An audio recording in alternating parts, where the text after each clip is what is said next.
হচ্ছে বর্তমান সরকারের কাছে আমাদের একটি আহ্বান, সেটি হচ্ছে আপনারা সংস্কারের নামে যদি কালক্ষেপণ করেন তাহলে এখানে দেখবেন যে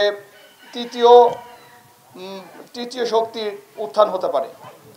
আর এই তৃতীয় শক্তির উত্থান যেন না হয় এদিকে খেয়াল রাখবেন।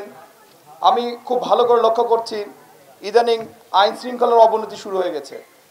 আমি আজকে ইউটিউবে একটি জিনিস দেখলাম, সম্ভবত এটা ঢাকায় হবে, বনশ্রী এলাকায়, যে মোহাম্মদপুর এলাকায় আপনার একটি মহিলার ব্যাগ ছিনতাই করতেছে, 3টা মোটরসাইকেল আরোহী, 6জন আরোহী 3টা মোটরসাইকেল নিয়ে ব্যাগ ছিনতাই করতেছে।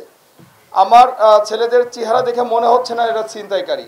আমার মনে হয় আতঙ্ক সৃষ্টি করার জন্য কাজগুলো করা হচ্ছে, যাতে আপনারা সম্মান নিয়ে যেতে পারেন এবং আপনাদের সংস্কার করবেন। আমরাও সংস্কার চেয়েছি, খুব দ্রুত সময় এটি করে আপনাদের নির্বাচিত সরকারের হাতে ক্ষমতা দিয়ে আপনাদের সম্মানের সহিত চলে যাওয়া আমার মনে হয় ভালো।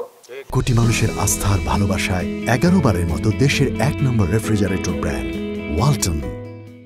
বাংলাদেশের যে বর্তমান সরকার আছে, এদের বৈধ মেয়াদ ধরা চলে যদি তত্ত্বাবধায়ক সরকার বলি, তাহলে 3 মাস। আমরা জুলাই আন্দোলনের পরে ছাত্র জনতার হাজারো রক্তের বিনিময়ে আমরা বাক স্বাধীনতা পেয়েছি, আমরা স্বাধীনভাবে কথা বলছি, আমরা স্বাধীনভাবে চলাফেরা করতে পারছি।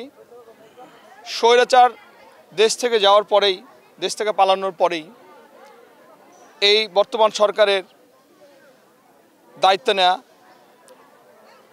আমরা চাই বর্তমান সরকার সংস্কার করুক, আমরাও বলেছি, তারাও করছে। তো বর্তমান সরকারের অতিরিক্ত কালক্ষেপণ হয়ে গেলে তারা পরবর্তীতে এটাকে সামাল দিতে পারবে কি না, কারণ রাজনৈতিক সরকার সবসময় দেশের জন্য প্রয়োজন।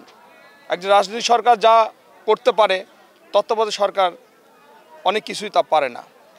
আমরা চাই একটি নির্বাচিত সরকারের হাতে ওনারা খুব দ্রুত সময়ের মধ্যে ক্ষমতা দিক, ক্ষমতা দিয়ে ওনারা সম্মানের সহিত চলে যাক। কারণ এই জন্য বলবো যে বর্তমানে আমি একটি জিনিস লক্ষ্য করছি, গত কয়েকদিন ধরে বাংলাদেশে আইন শৃঙ্খলার অবস্থা অবনতি হওয়া শুরু হয়েছে। হয় তারা এসব কুকর্ম থেকে মানুষকে মুক্তি দিক, অথবা একটি দ্রুত সময়ের মধ্যে একটি নির্বাচন দিক। আর যদি সংস্কার করতে চাই, খুব দ্রুত সময়ের মধ্যে সংস্কার করতে হবে, এটা আমাদের দাবি।